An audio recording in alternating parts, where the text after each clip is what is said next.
Happy birthday to you. Happy birthday to you. Guys, the previous recording of the show was better.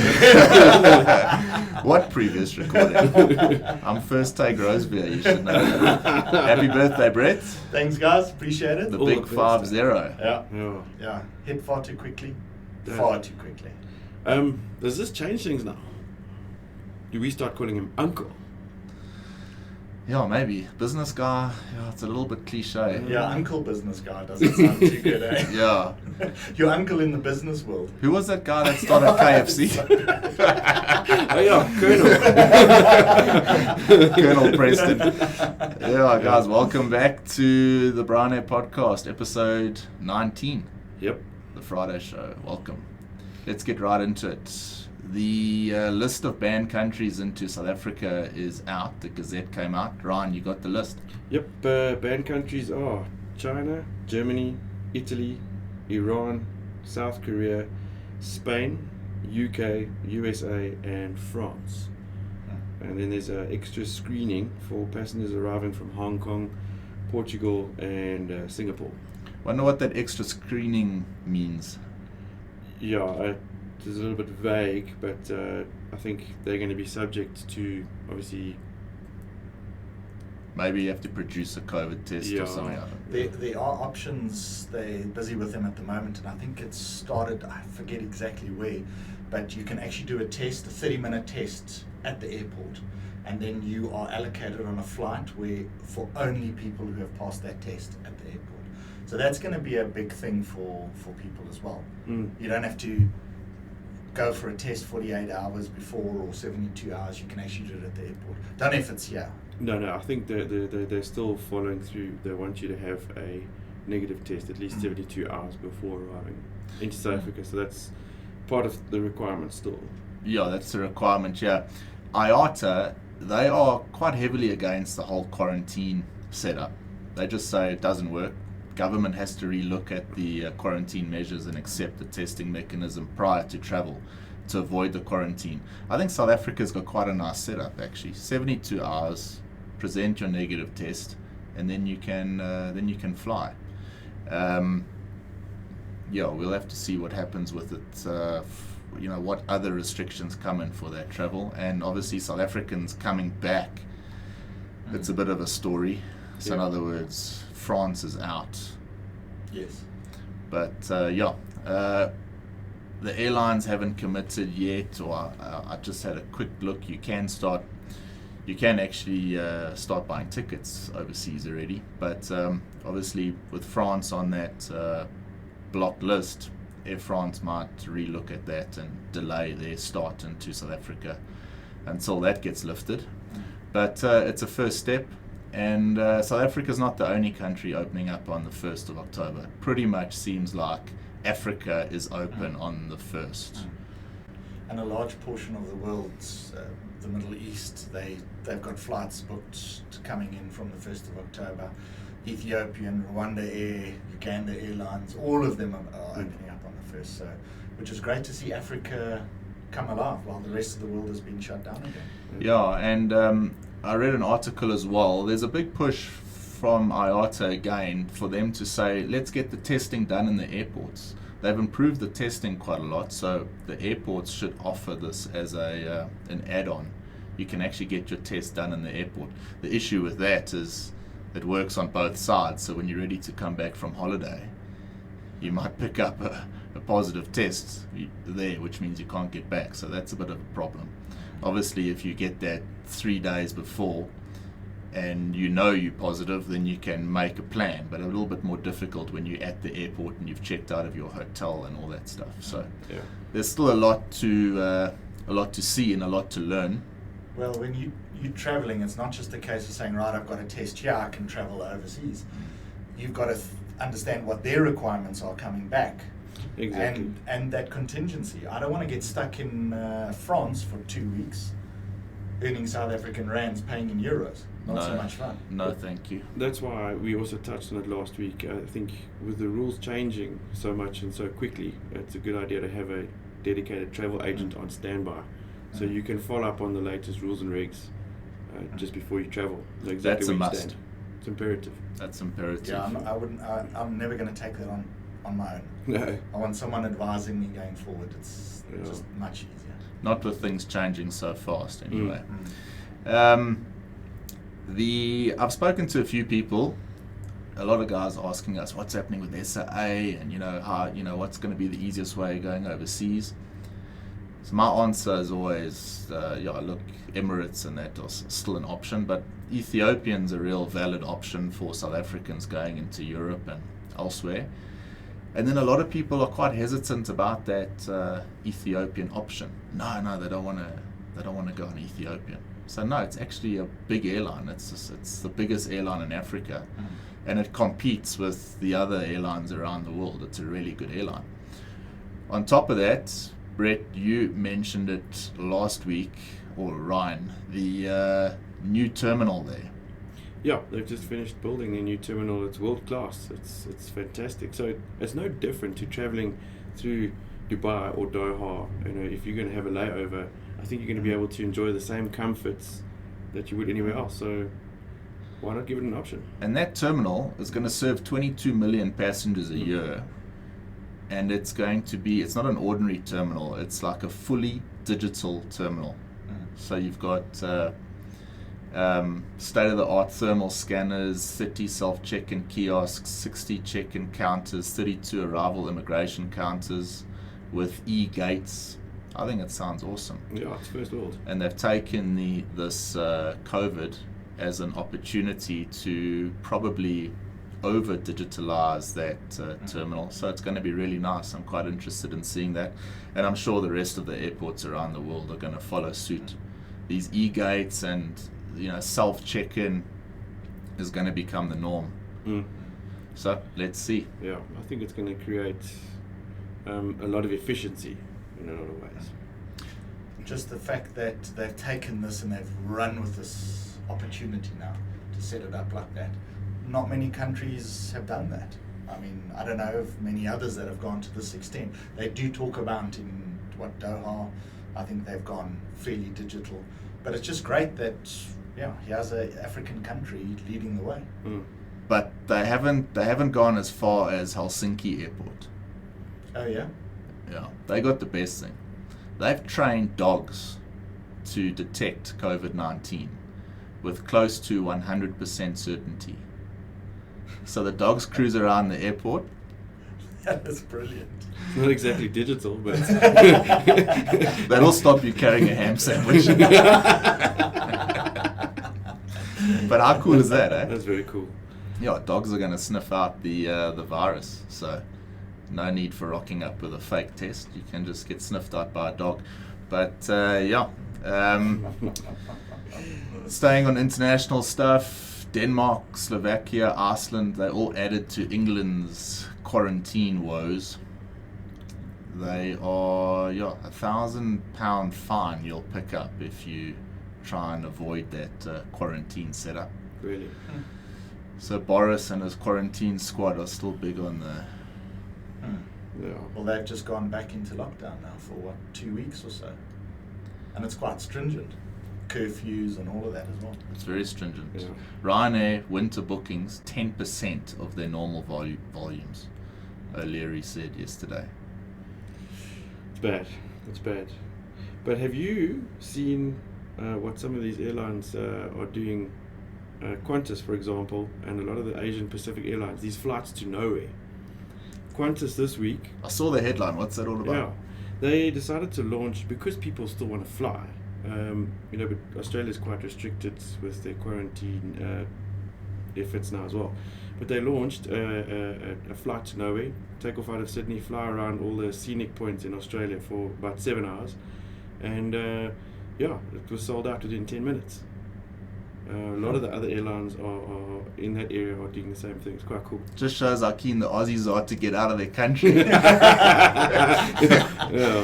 I think our one Aussie subscriber is going to unsubscribe. But I love how the airlines are doing things different. I mean, Southwest Airlines have launched this buy one, get one free. So you buy a ticket and you take a mate for free. Serious? So they've launched it, and apparently it's selling like wildfire. And they say, well, we're going to have an open space in any case, fill it, and the guys are going to pay an outrageous price for watered down coffee. We better start making more friends in the States. Free watered down coffee. Free watered down coffee. Yeah, talking of the States, there's a big push to get this CARES Act extended for another 6 months. This is huge because America has been probably the least and the most affected by, from an aviation point of view, from COVID. The airlines there are massive. They dwarf the rest of the airlines around the world in terms of how many passengers they carry, but also how many aircraft they have, how many pilots, crew, everything involved. And with that big CARES Act and their government subsidy, they were able to keep a lot of their staff. And it looks like there's a big plea for the major carriers there to ask Washington to do the right thing and to give a passage of a bill that would extend the government's payroll support program that was set to expire end of September. So that's just around the corner. That CARES Act was passed in March. So this is huge because if that gets pushed for another 6 months, that is great news for the entire world of aviation. Based on that, we just got a heads up now before the show started from our friend Ian Findley, who sent us an article stating that United Airlines has now delayed their pilot furloughs until the 31st of October. So that potentially keeps a good 3,000 pilots safe for another month until they've decided what they're going to do. Yeah, let's comprehend those numbers. That's just United, and that's 3,000 pilots. Big numbers, man. It's crazy numbers. It really is. No, it's huge, but that's good news. Yeah. We mentioned the Boeing and Airbus purchases last week from August. I couldn't pick up Embraer's actual deliveries for just August alone, but Embraer taken quite a big knock in the 2020 year so far. Just 31 jets delivered by Embraer. 9 commercial jets, 5 were E175s, 3 next-gen E190 E2s, and 1 E195 E2. There's a bit of a predicament I think they're in because prior to all this COVID going down, they linked up with Boeing. And Boeing obviously in trouble as well, so Boeing are pushing their own product. But I think it was understood that Boeing were going to be the ones pushing their Embraer product. So not such good timing there. On the flip side, I'm sure the top dogs at Bombardier are smiling because they handed everything over to Mitsubishi. They must seem like geniuses for that business decision right now because the Globals are still selling, but their regional jets are now owned by Mitsubishi. And like I said, big bonuses coming for those executives. I think it's going to be interesting to see going forward what actually happens with aircraft purchases because I was watching an interview where John Howell was interviewing Gideon Novik with this new startup in South Africa. And a shout out to John Howell as well. Yeah, from Aviadev Africa. Love your show.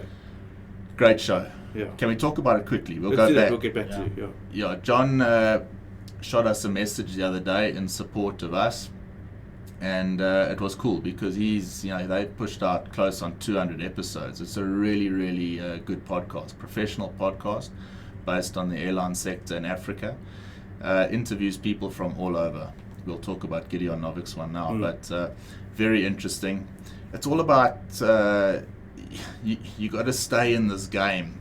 If you're a pilot and you're not flying right now and you want the news, obviously the Brian Air podcast is the place to go.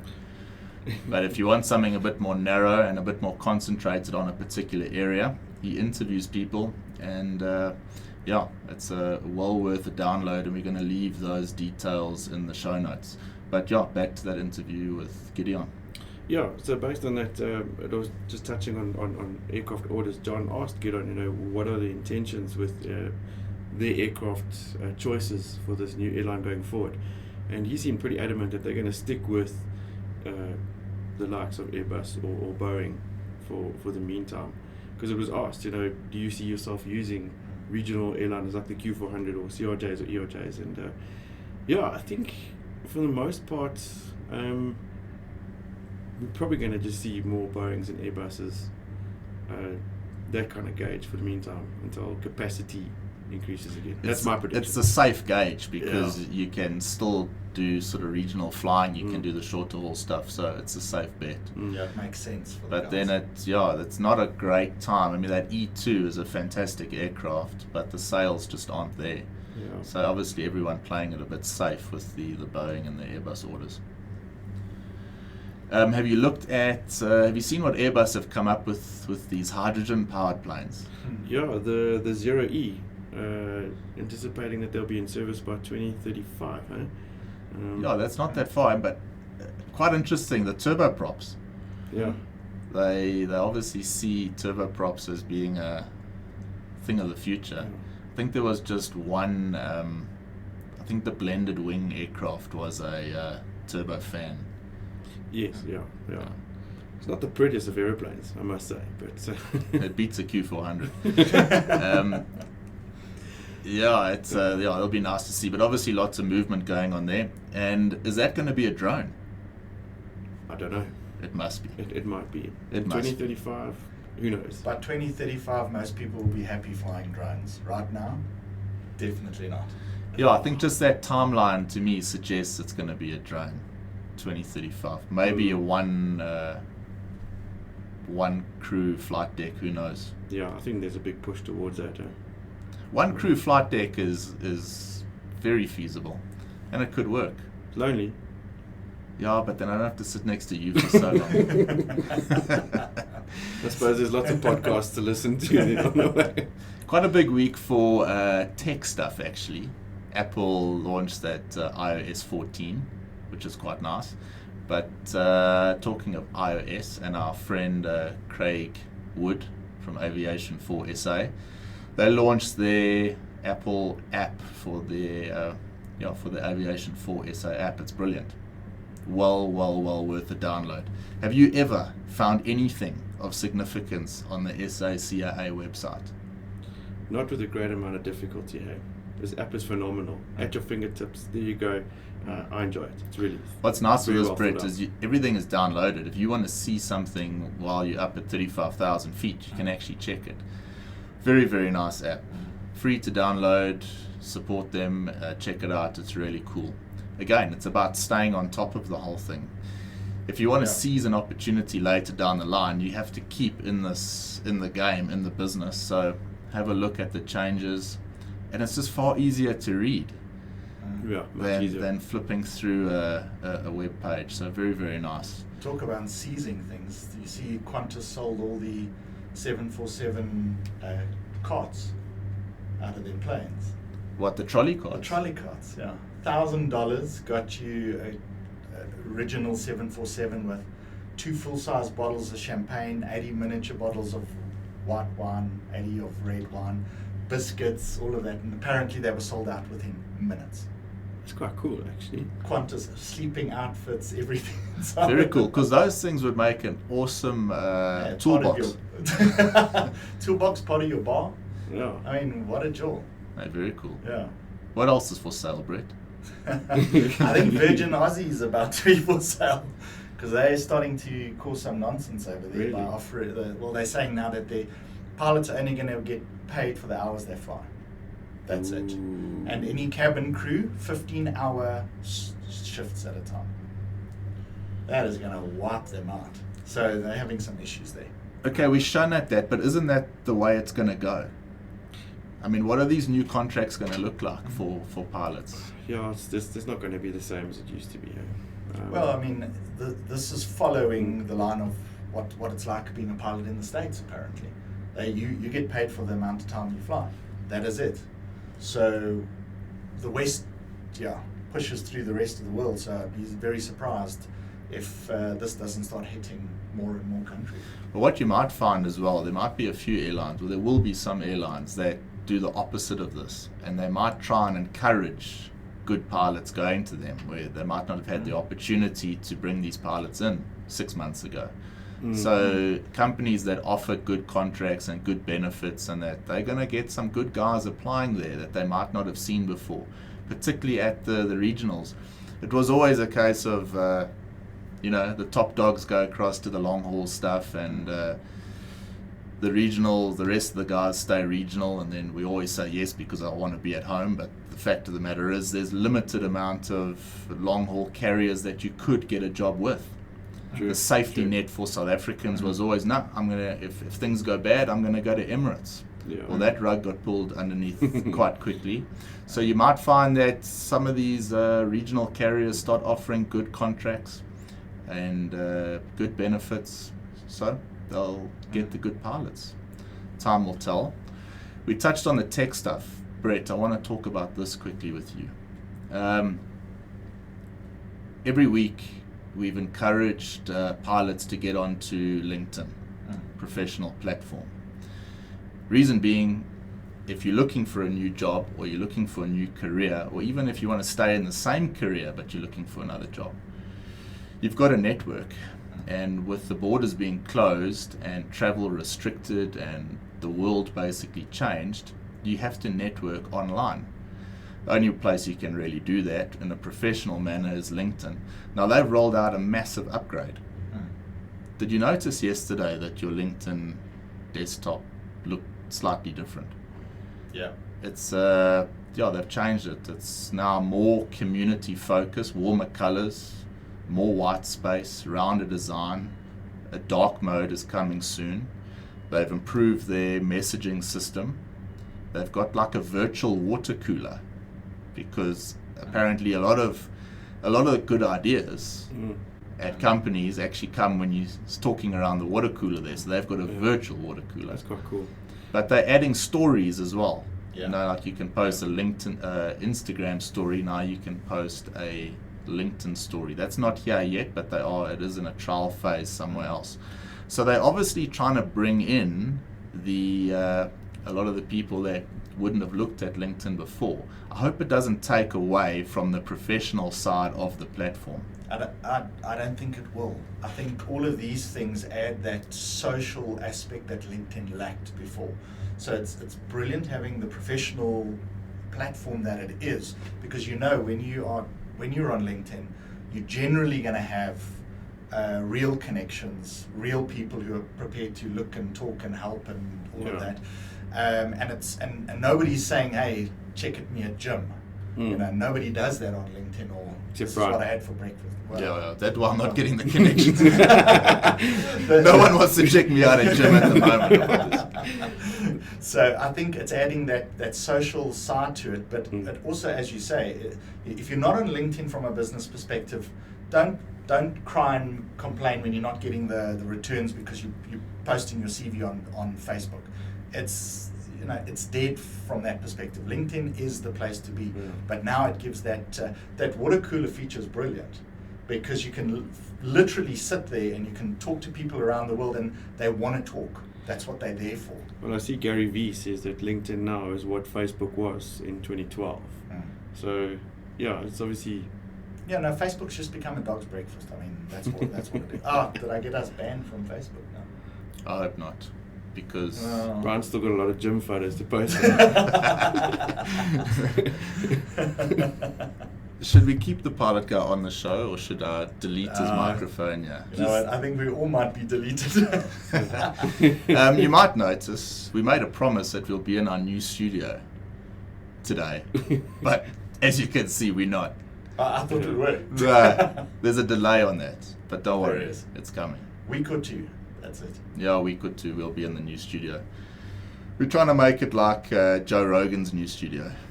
Only better. Only better. Yeah, we'll see. Time will tell. But anyway, anything else you guys want to say? We're nearing our 30-minute time slot. For me, just a shame. Shout out to that poor worker in Vietnam that was working on a plane, and a random lightning bolt hit the wing and took him out. Then you know it's your time, Sham. Air Azure, massive big tail strike.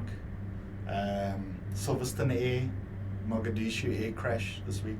So a couple of those things which, thinking about all those people affected there, but besides that, yeah.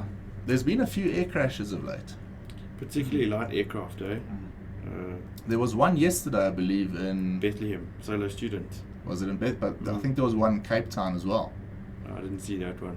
The only way I know that is because my uncle sent me a photo, and it happened right in front of him while he was driving. Really? Yeah, I don't know about it, so we won't comment anymore. Yeah, But sure. there's a few of these things, and you wonder if that's got a thing to do with your currency and how sharp you are. I can't see it being anything other than that. And well, obviously there is the factor potentially that aircraft have been sitting for 6 months. Suddenly, you don't use an aircraft and it starts deteriorating. Yeah. It does, but we've fortunately at Samira, we're starting to get the clients coming in, and a lot of the pilots now are ready to get up and running again. There's been a definite shift, Ryan, with the pilots coming in. I think the guys that still have jobs are so grateful that they still have these jobs, and it's almost like the professionalism has been taken up a notch, not just by the pilots themselves, but by the operators. They're looking at more things. They're looking at this e-learning has been fantastic for aviation. Yeah. Because now all of a sudden it's the norm. If you're not using it, then you're going to fall behind. So operators are requesting specific e-learning programs for their operation, and it ties in with the evidence-based training. It's a nice thing, and it's nice to see everyone come to the party with that, and long may it continue. I think it will. Definitely. Just another shout out to our good friend Roux, RGC Wood. You using as organizer there. Yeah, this actually works really, really well for the microphone stand and the iPad. Very functional. But I believe there's an upgrade. Yeah, he's looking at an upgrade. Maybe he doesn't want us to talk about that upgrade, but it's quite cool. So he's developing stuff all the time. Can't wait to see it. Yeah, he's making some stuff for you as well. He is, yeah. Cham, I'm a bit of a nightmare client. Are you? I see he's advertising that jungle gym in his backyard. Is that for you, Brett? Yeah, well, it's he's got to do some rectification to it. He's going to put a little escalator in it for me, a little lift as well, so I can get to the top. I was half expecting to say he's building you a wooden stick. I think it might be part of it. Walking stick. And just a final shout out to Jared LaRue Web Designs as well, sponsors the show for us, and we send a lot of people his way for people that are looking at their online content and perhaps setting up a web page. And to all Samira clients, we're talking a lot. The guys, as you said, I'm so coming excited. in here, and they're keen. The guys are so keen to get back up. What's so nice is you're getting messages from guys from all over the place. Ghana, Kenya, all these guys. I'm so excited to get back there. Have you got anything you can send to me now so they can start preparing? That's where I say the shift has sort of happened, where it's not a case of, got to go for my recurrent. Now it's like, hey, I'm keen for this recurrent, and I don't just want to tick the box, I actually want to perform. Yeah. Feel lucky that you still got a job and make the most of it and take it to the next level. So yeah, shout out to all the Samira clients. We can't wait to have you back. And yeah, that's it from us. Thanks, Hashtag guys. support aviation. Hashtag we are aviation. As always. Brian, your podcast. That's it. And yeah, enjoy the rest of your day, pal. Thanks, guys. Great weekend. Yeah. Good. Have a good Very one, good. old man. Thank you, youngster. Uncle. Cheers, guys. Cheers. Bye. Well, that's all for this week, folks. Thanks for listening and for your continued support. Please subscribe if you haven't done so already, and pass the show on to your friends, your families, and your colleagues. If you'd like to get in touch with us, my email address is in the show details. Stay positive, keep the passion alive, and we'll see you next week. Cheers for now.